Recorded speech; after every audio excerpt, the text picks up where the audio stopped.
Tema 2. Formación y cohesión grupales. Introducción. La formación de los grupos. El origen evolucionista de la formación de grupos. Las exigencias del medio físico ejercían solo una presión selectiva indirecta sobre la adaptación humana, mientras que las demandas de la vida social constituían el ambiente selectivo inmediato, es decir, los individuos debían adaptarse a la vida coordinada en grupos si querían sobrevivir. Por supuesto, el medio físico también plantea problemas a los que es necesario hacer frente, pero es mucho más fácil conseguirlo siendo miembro de un grupo que afrontándolos en solitario. A esto nos referimos cuando hablamos de presión selectiva indirecta. Desde el enfoque evolucionista se han propuesto dos mecanismos causales de la formación de los grupos. Por una parte, se insiste en la ventaja reproductiva que la pertenencia al grupo reporta a los individuos. Por otra, se propone el apego como mecanismo reutilizable de forma flexible a lo largo de la vida de los individuos. Los grupos se formarían por una prolongación de la tendencia al apego más allá del periodo de lactancia y su ampliación a mayor número de congéneres. Individualidad y pertenencia grupal. Motivaciones básicas en la formación de los grupos. La experiencia de ser miembro de un grupo está presente a lo largo de toda la vida del individuo. Parece existir una motivación en el ser humano, como especie social que es, a formar vínculos con otros congéneres. La hipótesis de la necesidad de pertenencia propuesta por Baumeister y Leary en 1995 sostiene que todo el mundo necesita formar parte de relaciones sociales. El mecanismo que permite establecer el primer nexo con los otros es el apego, y se expresa mediante la búsqueda de la proximidad con los adultos y la protesta cuando se ve separado de ellos. Según los etólogos, este mecanismo se reutiliza en otras fases de la vida, cambiando el objeto de apego. Los grupos se forman como una prolongación del apego y una ampliación a un mayor número de congéneres. El apego es así un factor de cohesión en el grupo. La autoestima actúa como un sociómetro y su nivel alto o bajo no se debe a que estemos contentos o no con nosotros mismos, sino a que consigamos mantener la pertenencia a grupos sociales y que éstos nos consideren miembros valiosos. Leary, 2006. Cuadro 1. El ostracismo y sus efectos, cuando el grupo ignora al individuo. Ostracismo es el acto de excluir o ignorar a un miembro del grupo o a otra persona en una relación interpersonal. Williams, 2007. Tienen efectos negativos en las necesidades básicas de pertenencia, control, autoestima y existencia significativa de la persona que lo sufre, porque interfiere en la satisfacción de esas necesidades. Esta línea de investigación se ha centrado preferentemente en los efectos en la persona cuando es objeto de ostracismo, pero también en las personas que lo ejercen. Existe un paradigma denominado OCAM de Goodacre y Zadro en 2010, que combina las características del ostracismo social y el ciberostracismo. En el caso del ciberostracismo se muestran efectos negativos similares a los que se producen en la interacción real cara a cara. Un estudio mostró, mediante imágenes de resonancia magnética del cerebro, que al ser excluido se activaban las mismas áreas del cerebro que las propias del dolor físico.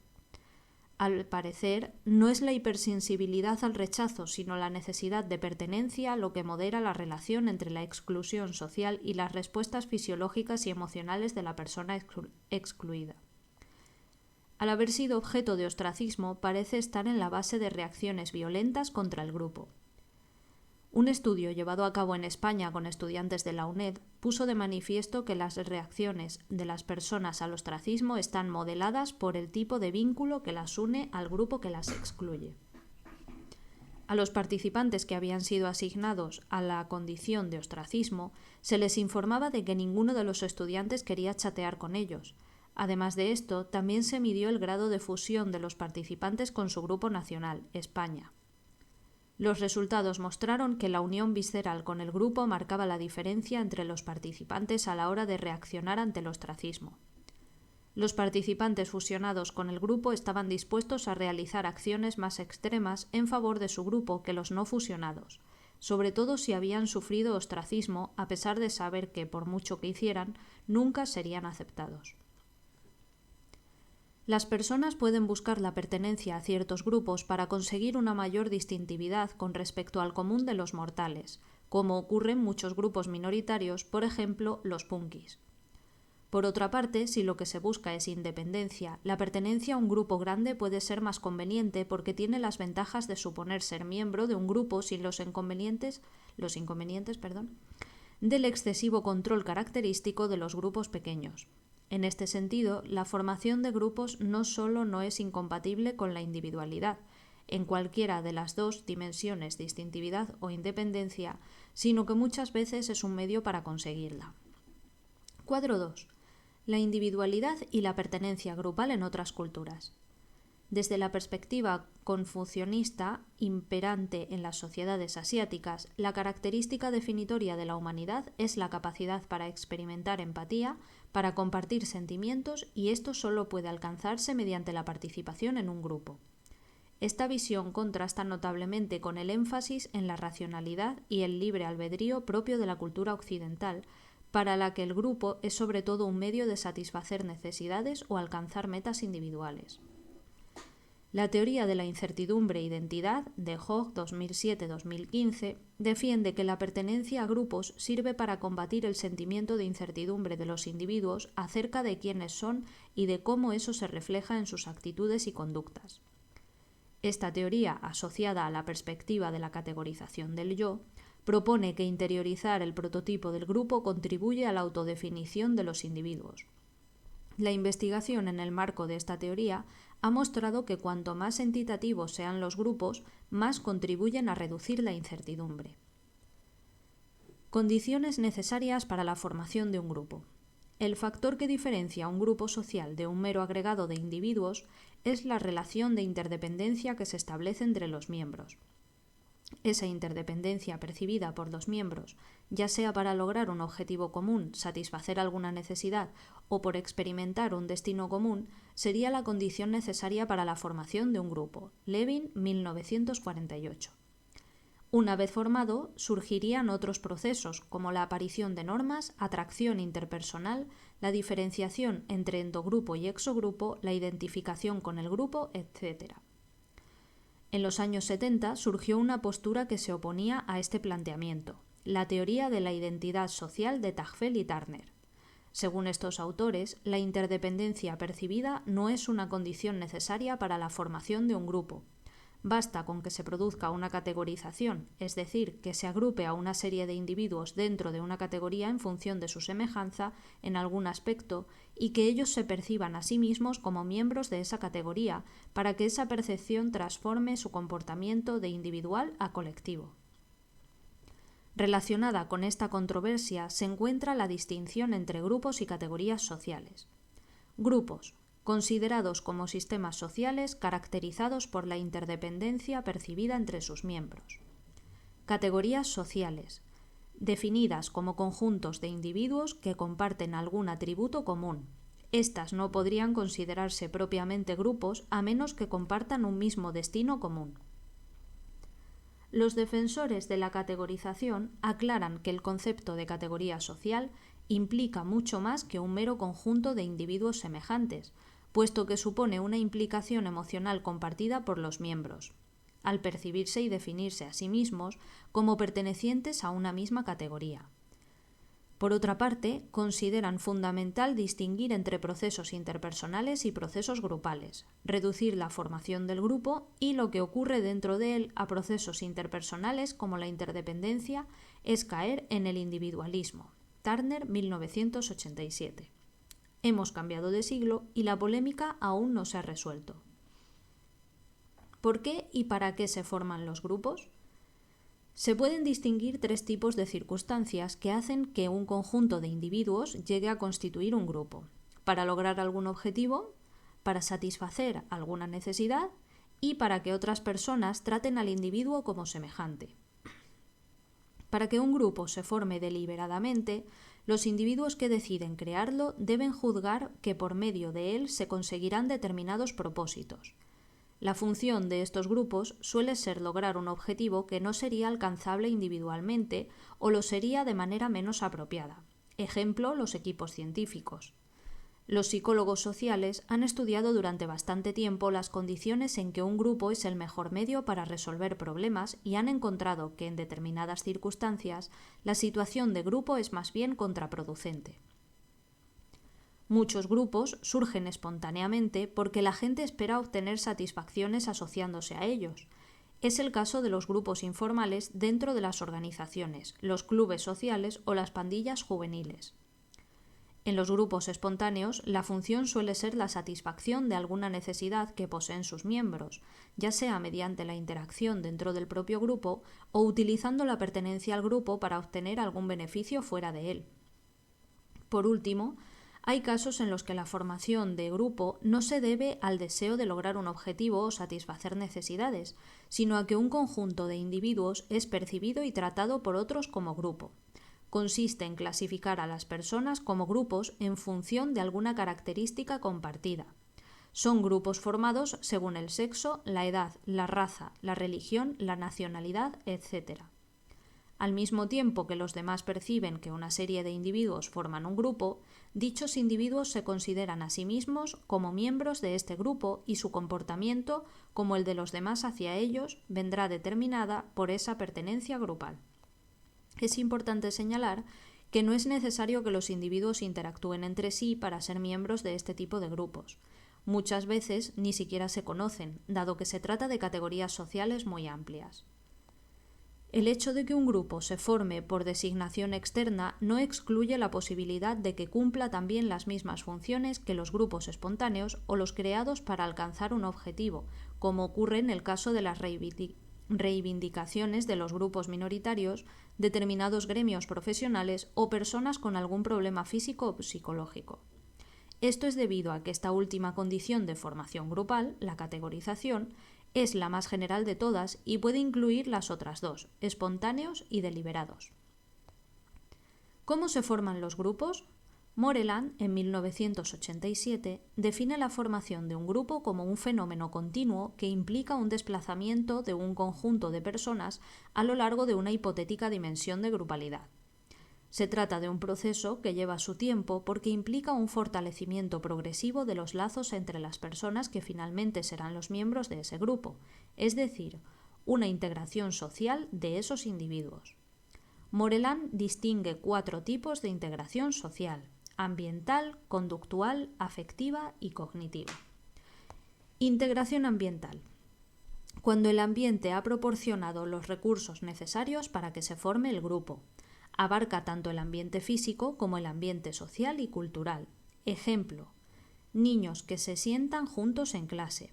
Otro ejemplo sería la integración ambiental que proporciona Internet, ya que facilita la formación de relaciones y de grupo que difícilmente llegarían a desarrollarse en situaciones cara a cara.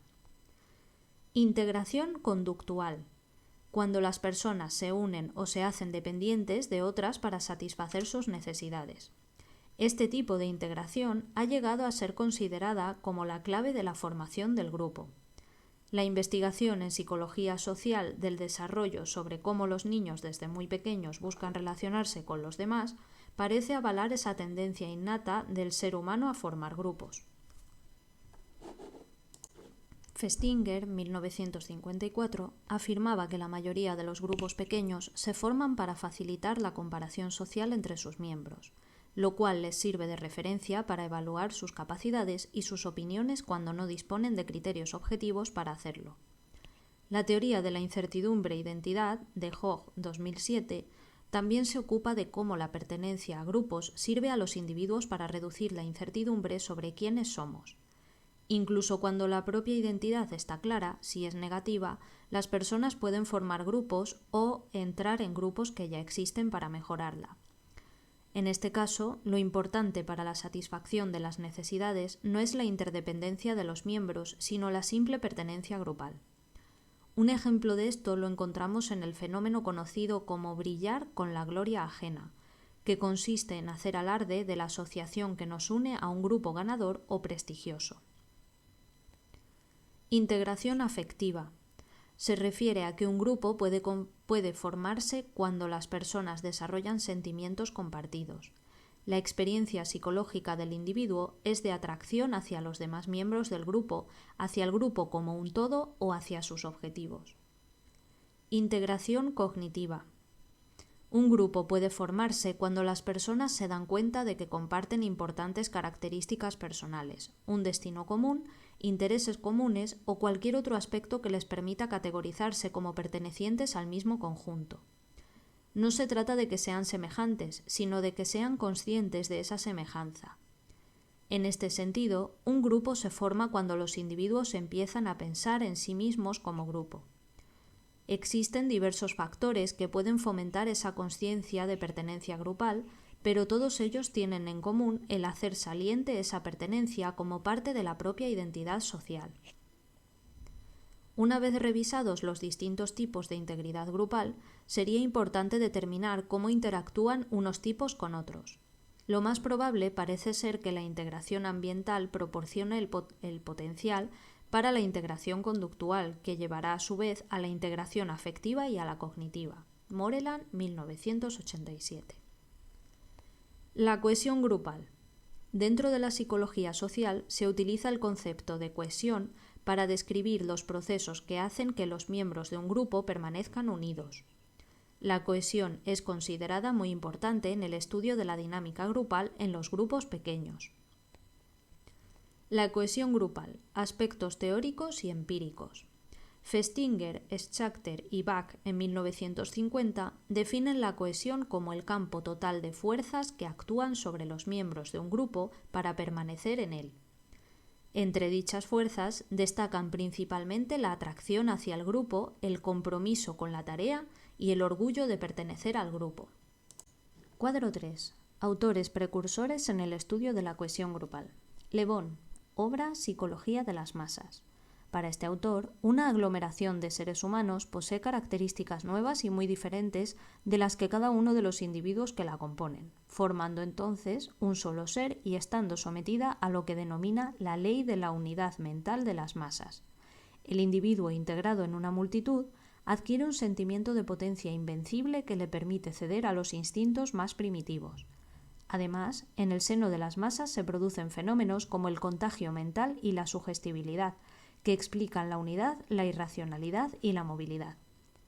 Freud, obra Psicología de las masas y análisis del yo. Utiliza su teoría psicoanalítica para explicar la cohesión grupal.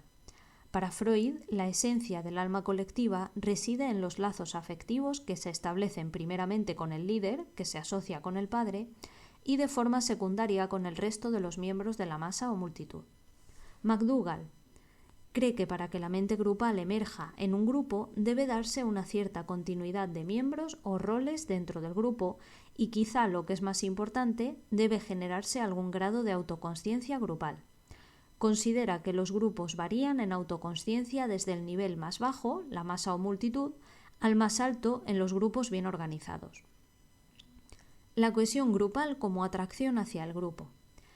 Si se concibe la cohesión como atracción, cabe preguntarse cuáles son los motivos que hacen que las personas se sientan atraídas por él. Shaw, en 1983, señala como posibles las siguientes razones. 1. La atracción interpersonal entre los miembros del grupo, que aquellos factores que aumenten la atracción interpersonal entre los miembros del grupo aumentarán también la cohesión grupal. Entre dichos factores cabe mencionar la proximidad, el atractivo físico, la semejanza actitudinal y la reciprocidad. 2. La atracción hacia las actividades que el grupo realiza. 3. La atracción hacia los objetivos del grupo.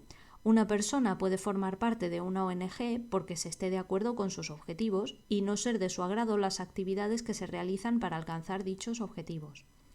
En la actualidad se concede gran importancia a este aspecto de la cohesión, denominado cohesión de tarea. 4. La atracción de la pertenencia grupal, por ejemplo, la pertenencia a un grupo de alto estatus. Y 5. La atracción hacia las recompensas que se consiguen formando parte del grupo, y esto es la atracción instrumental. La existencia de distintos tipos de cohesión. En la actualidad, la mayoría de los autores consideran que la cohesión tiene varias dimensiones. Castaño, Watts y Techtleab en 2013 resaltan la cohesión social, atracción compartida hacia el grupo y sus miembros, y cohesión de tarea, compromiso compartido o atracción de los miembros del grupo por la tarea a realizar. Los modelos multidimensionales tienen mayor capacidad predictiva e integran mejor los conocimientos obtenidos sobre la cohesión que los modelos unidimensionales. El cuestionario de ambiente de grupo. El cuestionario de ambiente de grupo, GEQ, fue diseñado por Caron en 1985 para medir la cohesión en los equipos deportivos. Encuentran que en la cohesión existen aspectos relacionados con la dimensión individuo-grupo y con la dimensión tarea-relación. Combinando estos aspectos, elaboran una escala de 18 ítems que consta de 4 factores o dimensiones. 1. La integración grupal-tarea, que recoge la opinión de los miembros del grupo acerca del grado de unión que existe en torno a la tarea grupal. Ítem representativo. Todos asumimos nuestra responsabilidad cuando el equipo pierde o rinde poco. 2. Integración grupal social. La opinión acerca del grado de cercanía y unión existentes dentro del grupo en el plano social. Ítem representativo. Los miembros del equipo suelen hacer fiestas juntos. 3. Atracción individual hacia la tarea del grupo. Recoge la opinión de los miembros del grupo acerca de su implicación personal en la tarea, productividad y metas del grupo. Ítem representativo. No me gusta el estilo de jugar de este equipo, invertido. Y 4. Atracción individual hacia los aspectos sociales del grupo. Recoge los sentimientos individuales de los miembros del grupo acerca de la aceptación personal y la interacción social que mantienen con el grupo. El ítem representativo. Algunos de mis mejores amigos forman parte de este equipo. En los últimos años hay estudios que aplican el GEQ para medir la cohesión en equipos de trabajo. En este ámbito, García, Guiú, Molero, Moya y Moriano en 2015 encontraron en una muestra de policías municipales y bomberos que la identificación con el grupo tenía un efecto mediador en la relación entre el liderazgo auténtico y la dimensión de integración grupal-tarea del GEQ. Críticas al concepto tradicional de cohesión. Las críticas metodológicas tienen que ver con la operacionalización y la medida de la cohesión. Algunas de las definiciones, por ejemplo, la proporcionada por Festinger, que la define como el campo total de fuerzas que actúan sobre los miembros de un grupo para permanecer en él, son demasiado generales y ambiguas. Otras, por el contrario, son demasiado específicas. Así, para Lott, cohesión es la propiedad del grupo que se infiere a partir de la fuerza de las actitudes positivas mutuas entre los miembros del grupo. El hecho de que no haya una definición comúnmente aceptada de cohesión hace que tampoco haya un único instrumento para medirla. Su medida suele realizarse agrupando las respuestas proporcionadas individualmente por los miembros del grupo. Desde un punto de vista teórico, Turner en 1987 y Hogg en 1992 señalan que el concebir la cohesión como atracción interpersonal entre los miembros del grupo no basta para explicar la vinculación de las personas a los grupos grandes en los que generalmente los miembros no se conocen entre sí. Por ello, proponen una visión de la cohesión relacionada con la categorización social que examinaremos a continuación. Cohesión y categorización social. Según las teorías de la identidad social de Tagfel y Turner en 1979 y de la categorización del yo, la autocategorización de Turner en 1987, una persona puede categorizarse dependiendo del contexto, como individuo o como miembro de un grupo. Bajo ciertas circunstancias, nuestra identidad sexual, étnica, religiosa o profesional se hace saliente y pasamos entonces a considerarnos como miembros de dichos grupos y a comportarnos en función de dicha pertenencia. Cuando esto sucede, se producen al menos 3 efectos importantes: aumento de la similitud endogrupal, existencia de favoritismo endogrupal y proceso de despersonalización, percibir el mundo en términos grupales. Hogg lo denominó así. Se refiere a un cambio en el nivel de identidad debido a la categorización y no a una pérdida de identidad. En relación con el estudio de la cohesión desde la teoría de la categorización del yo, para Hogg es importante distinguir entre la atracción personal y la atracción social. Ambas pueden producir algunos efectos similares, como son los sentimientos y actitudes positivas hacia otras personas y hacia el grupo. Están originadas por procesos psicológicos diferentes y pueden tener consecuencias muy distintas. La atracción personal, que se genera a través de la interacción con otras personas a título individual, y la atracción social, basada en la categorización o pertenencia grupal. Podemos decir que es despersonalizada y las personas objeto de atracción son intercambiables unas por otras. Estos dos tipos de atracción se presentan muchas veces simultáneamente. En grupos grandes, los fenómenos de solidaridad solo pueden explicarse a través de la atracción social despersonalizada. Es por ello que, como Hogg señala, la atracción social está asociada con procesos grupales y la atracción personal con procesos intergrupales. Cuando la persona se categoriza en términos individuales, predomina la atracción personal.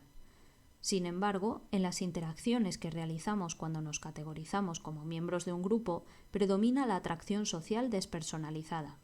A partir de todas estas reflexiones, Hogg sostiene que un grupo cohesivo es aquel con el que sus miembros se identifican fuertemente a través de un proceso de categorización del yo y así manifiestan en diversos grados atracción social, etnocentrismo, conductas normativas y diferenciación intergrupal.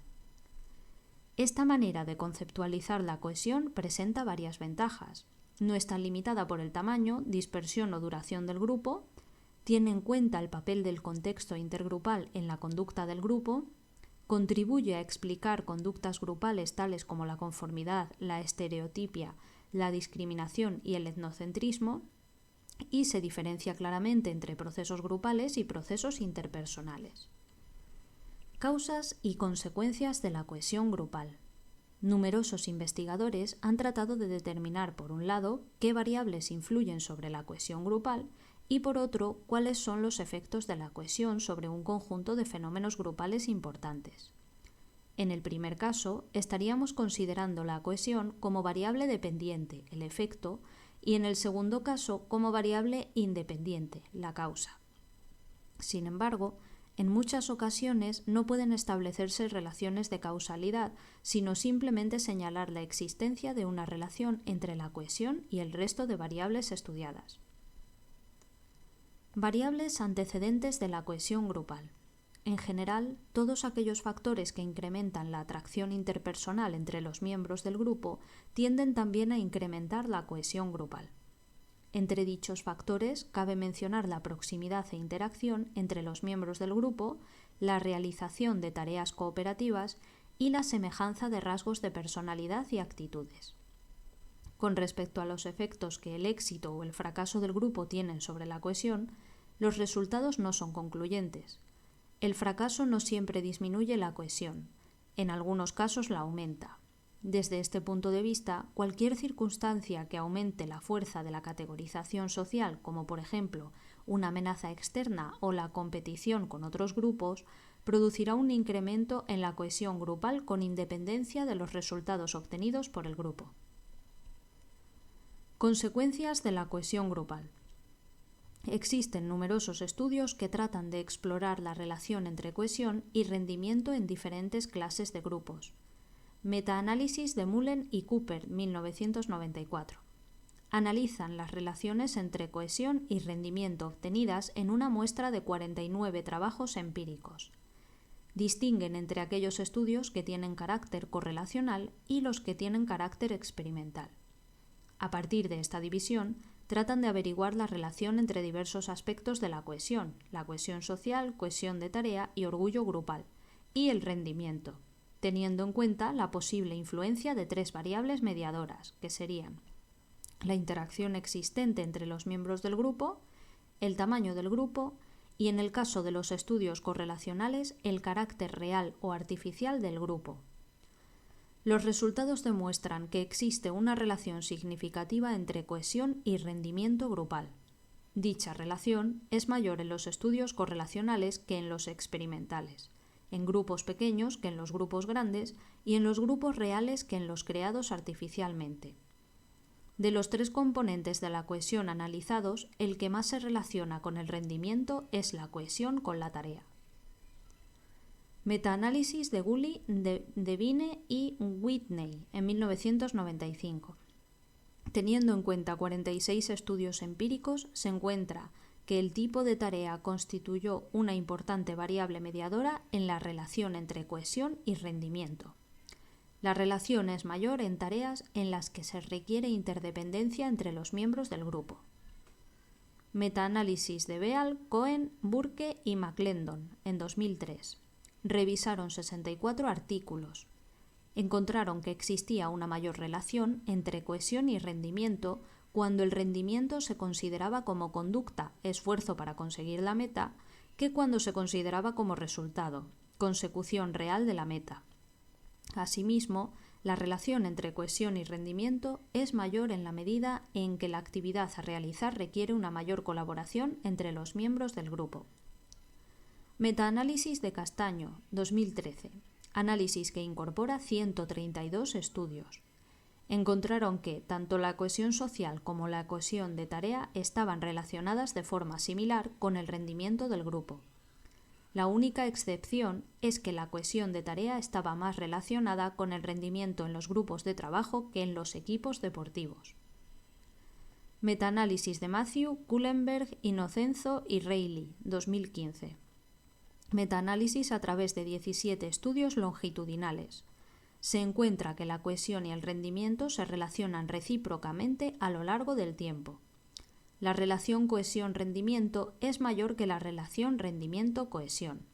Además, se observa que la relación entre cohesión y rendimiento crece a lo largo del tiempo, mientras que la relación entre rendimiento y cohesión permanece estable. La cohesión en los distintos tipos de grupo. La cohesión en los equipos deportivos. Los grupos deportivos poseen unas características que les hacen especialmente apropiados para la investigación de la dinámica grupal.